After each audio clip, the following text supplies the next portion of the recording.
Welcome back to Copper Star Precision. I hope everyone had a lovely holidays. We are quickly approaching the new year, which means the January NRL22 2025 Course of Fire.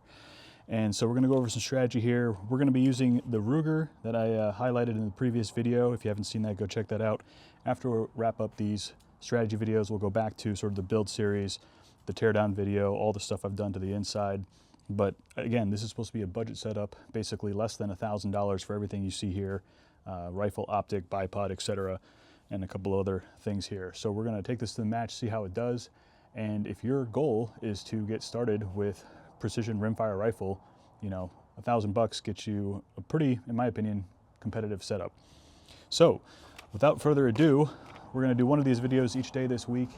If you want these videos early, or if you want the dry fire targets I use in this video, I have a link to my Patreon. To become a member, you get all these videos ad-free, early, and you get access to the dry fire targets. But that being said, the first round for the 2025 January Course of Fire is called Start the New Year's Right with Precision. Overall, this match is relatively straightforward. I think much easier than December's match. December's match was pretty challenging. Really, it's the first two stages we have to worry about here. The first stage is a prone stage, so it's not difficult in terms of positions and movement, but it is going to be difficult in terms of accuracy. So we have the KYL rack at 60 yards. That's pretty far out there, especially for that 1/4 inch target, and 2.5 inch at 100 yards. Usually we have a 3 inch target at 100 yards. Also, if you're doing option 2 on this, it's a par time of 90 seconds, which is pretty fast. But as far as prone stages go, there's not much to say. Bipod in the front, rear bag supports the rear. And yeah, we're just gonna have to run it. I'm gonna set my par time here for 90 seconds and see if I can get it done. Of course, I don't have to change parallax because I only have the targets at one distance, but in the match, you might want to. If you zoom out the magnification, then you're gonna have greater depth of field. You might not have to parallax as much, but hitting that 1/4 inch at 60 yards is going to be a challenge. So what I'm gonna do is I'm probably going to, when I'm in the prone position, you know, I don't want to necessarily lose control of the rear bag. So what I'm going to do is I'll reach over the top of the scope, adjust the parallax this way. So to mimic that, I'm going to pause for about 2 seconds for a parallax adjustment in between each round. The stage description is as follows. On the start signal engaged, the largest KYL target, and then the far target with 1 shot each from a prone position, continuous engagements. Targets 1 and 2 while decreasing down to the next smallest KYL target after each far target engagement. And then the last 2 targets engagements will be the 1/4 inch and the far target. So we're hitting the 1/4 inch twice. All right, so when it comes to strategy, again, prone, pretty simple, but you want to make sure that those first KYL targets especially, you kind of really watch those shots and see if you can make a wind call or correction. You know, they're the biggest targets, so hopefully you see where the bullet went so you can make better corrections on those smaller targets. Other than that, ain't nothing to it but to do it. Let's get the trigger cam on. I've set the par time for 90 seconds. Let's see if we can do it. All right, so we're gonna start standing, all gear in hand. Timer goes beep, rifle down, point it in the direction of the targets so we have a good natural point of aim. Find that first target, we're right there. Click, find the second target, we're gonna close the bolt, and then I'm gonna reach over the top, 1, 1,000, 2, 1,000, holding 1.5 here for me. Click, find next target, close the bolt, adjust parallax as needed, 1, 1,000, 2, 1,000. Find the 100-yard target, close the bolt, 1, 1,000, 2, 1,000. Same thing, just rinse and repeat, 1, 1,000, 2, 1,000.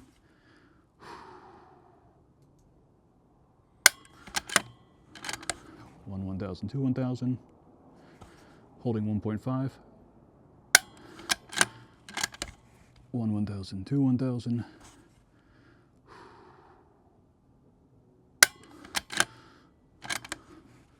1, 1,000, 2, 1,000, 1.5, 1, 1,000, 2, 1,000,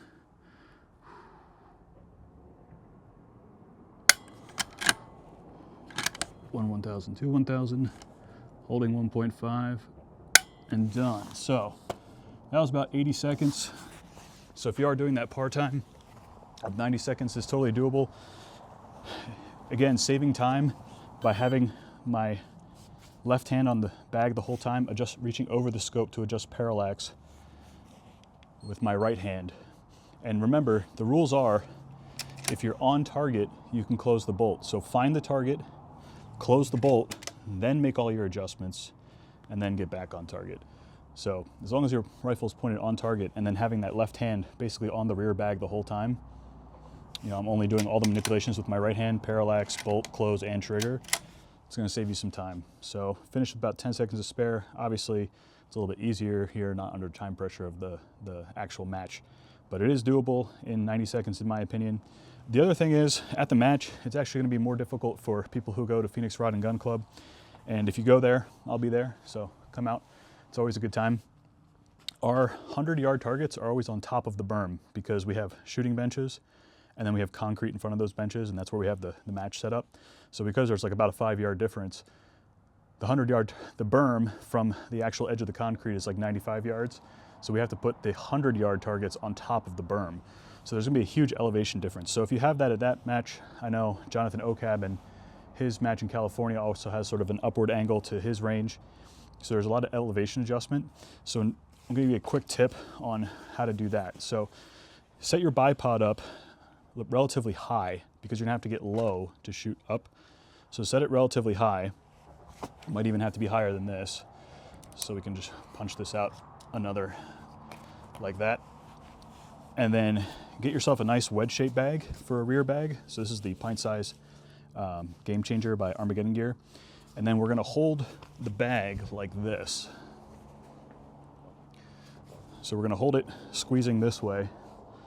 And what we're gonna do is we're just gonna rotate the bag like this. So when we need to get low, we're gonna be on this part. And then when we need to get high, we turn it this way. So when I'm going for the target that's on the ground, straight ahead of me, I have the bag like this. And that's my position. And then when I need to get lower, I take the bag and just rotate it. Dig the bag in, and that gets me the higher position. So between those two, you know, you have a nice vertical high position for targets that are basically ground level. If you need to go low, you have a nice flat position using that wedge-shaped bag to its advantage. Settle it in, find the target and fire. So if your range is set up that way, like ours is, then that's a little nice tip and trick for this wedge-shaped bag. And again, you're kind of holding the bag in the same position, so you're not letting go, fumbling, trying to reorganize your gear. You're always holding it pinched like this. This side is nice and short, and then this side is nice and high. So, bonus tip and trick there. If you like these videos, don't forget to like these videos, go down, subscribe, and yeah, catch you in the next one tomorrow for stage 2. Until then, as always, score more points.